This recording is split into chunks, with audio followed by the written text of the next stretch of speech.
Hello, welcome back to the Union Chronicle. Tom List here, your PEA president, coming to you from my glass shop. One of the things I like to do to keep myself sane is to work with stained glass. Stained glass is so beautiful. Here's a window I'm working on. I'll go into the vinyl pub when it's all done. Today I wanted to highlight a couple of things I found in the newspaper today.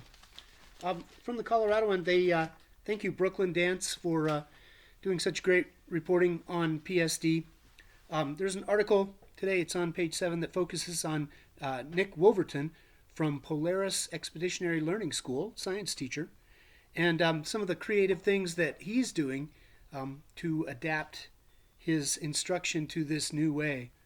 Um, he as soon as this started breaking out, he started, before we went on distance learning, he started teaching about the virus, and he uses a ski run method where the green circle runs taught students about viruses in general and how they can affect humans. Blue square taught them where coronavirus name came from and specifics to this virus strand. And then the black diamond narrowed in on the pandemic across the country and the reason that there is not yet a cure. Then we went on distance learning, and he was forced to change instruction, as you all have. And the lesson has continued to go well. Here's a quote from a student. It helps me understand why governments and people are taking the measures that they are taking, because I know the dangers of the virus. It also helps me understand the measures that I have to take to stay healthy. The information has helped me relieve stress because now I know all of these facts about the virus and I am more aware. So congratulations, Nick, on that write-up in the newspaper. Good job. Keep it all up. Yesterday, I talked about the CEA virtual office hours where you can share ideas like this, and I will throw that link back onto the email again today.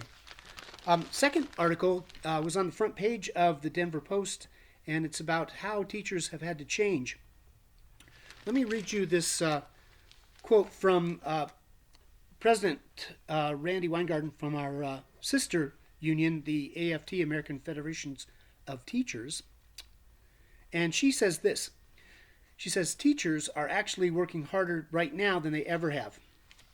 A lot of superintendents are attempting to make remote learning act like what happens in schools, she said, something that may be impossible.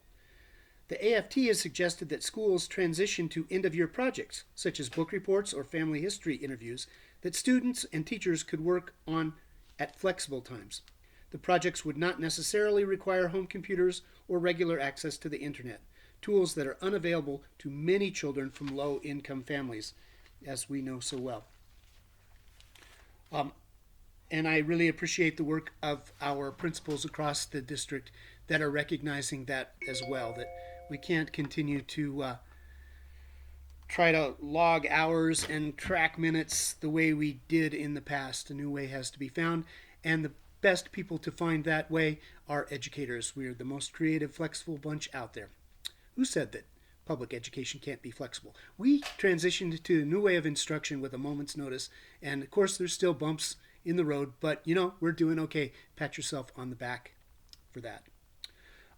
Next thing I wanted to share with you, and I'll put this in the email, is the email from our CEA president, Amy Baca-Ohlert, and the executive director of CEA, Kathy Rendon.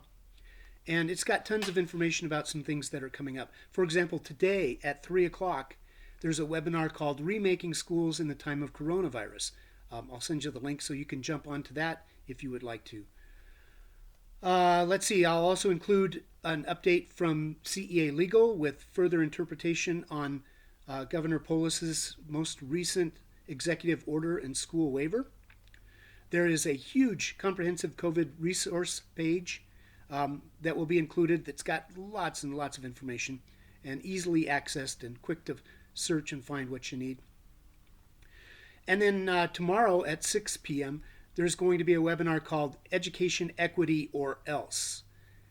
There's a flyer that's contained in the email about this that deals with the question of equity for our students, especially in terms of access to technology and tools for instruction. And finally, today is Administrative Professionals Day. thank you so much for all the office managers and department secretaries that are keeping us all together as we try to do what we need to do to prepare for the end of a school year and get ready for next year. And especially a personal thanks to Susie Radosevich, who keeps the CA office running smoothly. Thank you so much, Susie. I owe you lunch when this is all over. That's what I have for you today. As always, take good care. Talk to you soon. Bye.